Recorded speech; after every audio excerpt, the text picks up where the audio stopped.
امروز یکی از روزهای عادی زندگیته.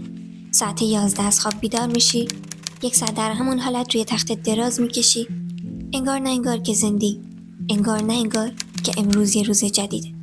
گوشیت رو برمیداری و شروع یک رضایت کوتاه مدت. ما روزانه هزاران ویدیو توی فضای مجازی میبینیم، از ویدیوهای سمین اینستاگرام تا چالش‌های تیک تاک و ویدیوهای فانی یوتیوب. اما آیا تا به حال از خودت پرسیدی چرا من باید این ویدیو رو ببینم؟ این ویدیو چه تأثیری روی زندگی من داره؟ ویدیوهای چند ثانیه‌ای که حتی 1 دقیقه بعدم اونا رو به خاطر نمیارم.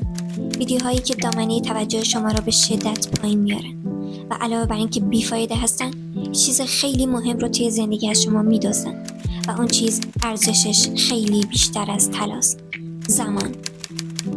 درسته، زمان. همون زمانی که رایگانه و ما همیشه اون رو در اختیار داریم. اگه بخوایم شعار بدیم میگیم زمان تنها چیزیه که کاملا رایگانه، اما از دست دادنش خیلی گرون تموم میشه. شاید الان قدرش رو ندونیم، اما ارزشش وقتی مشخص میشه که چشم روی هم میذاریم و میبینیم به همین زودی رسیدیم به 30، 40 و بالاتر. چشم روی هم میذاریم و میبینیم به سرپایینی عمر رسیدیم و پشت سرمون رو نگاه میکنیم و میبینیم پر از حسرت زمان. حالا تصور کنید 70 سالمونه. نوه‌مون ازمون میپرسه توی جوانی چه کاری کردیم؟ توی اون لحظه حتی اگه از شکستایی که خوردیم براشون تعریف کنیم، از راهایی که رفتیم و به نتیجه‌ای نرسید، باز هم خیلی غرورآمیزه. باور کنید آدمی که کلی شکست خورده از آدمی که هیچ راهی را امتحان نکرده خیلی موفق‌تر. اما همیشه هم نیازی نیست از شکست هامون براشون تعریف کنیم. میتونیم گاهی هم از موفقیت هامون بگیم، از شکست‌های پی در پی که در آخر منجر به موفقیت شدن، از اهدافی که فقط در حد هدف باقی نموندن و از کارهایی که برای رسیدن بهشون انجام دادیم. اما داشتن هدف چطوری میتونه منجر به موفقیت بشه؟ مگه همه ما آدما هدف نداریم؟ مگه خیلی از ما برای رسیدن به اهدافمون برنامه‌ریزی نمی‌کنیم؟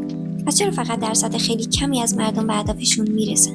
واقعیت اینه که دنیا پر از آدمایی که ایده‌های بکر توی سرشون دارن، اما فقط یه ویژگی خیلی مهم هست که باعث میشه فقط تعداد کمی از این ایده ها عملی بشه.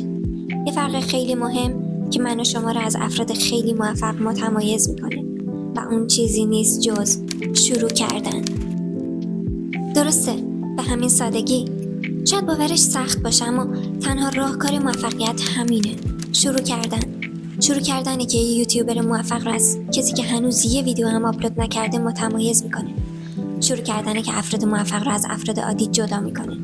باور کن، تا شروع نکنی، تا امتحان نکنی، تا شکست نخوری، هیچ چیزی تغییر نمیکنه.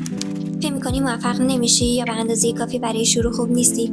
میدونید من این ویدیو رو چند بار ضبط کردم؟ 10، 20، 30 یا شاید بیشتر. حتی میدونم شاید این ویدیو رو هیچ کس نبینه، اما فقط شروع کردم و ادامه میدم به امید اینکه یه روزی ویدیو هم دیده بشه. پس باید باور کنی که هیچ کس از 100 شروع نکرده.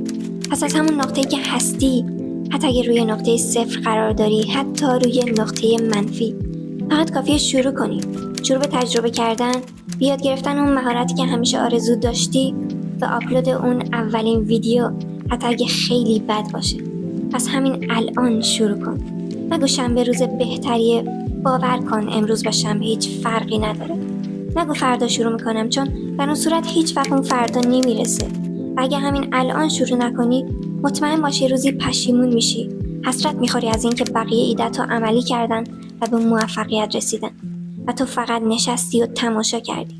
و اگه همین الان با خودت میگی باید یه ویدیوی دیگه ببینم و بعد شروع کنم، فقط کافی از خودت بپرسی چرا.